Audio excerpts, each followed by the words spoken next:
ganito yung gagawin sa mga bata para hindi sila matakot. Yan. Kumusta ka niya? Ano? Kumusta ka? Okay lang. Ayaw mong mabungi, di ba? Opo. Kaya anong gagawin mo para hindi ka mabungi? Toothbrush! Very good. Ano pa? Matatakot ba siya sa dentist? Hindi. Bakit hindi matatakot sa dentist? Silang... Anong gagawin nila sa teeth mo po? Ano sa teeth mo? Sinisira, inaalagaan?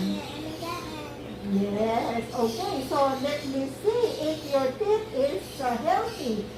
Open your mouth. Can you show her teeth, please? She's 4 years old and her teeth is very good. Napakaganda po ng teeth niya. Hindi yan natatakot. Lagi siyang nag-OP.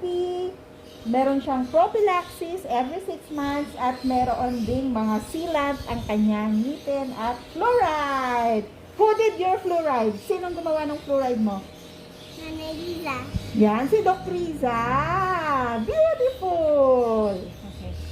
So, nice. So, yan po ang gagawin natin para hindi matakot yung ating mga baby. Ipaliwanag sa kanila na mahalaga yung dental care. Nice! Bye!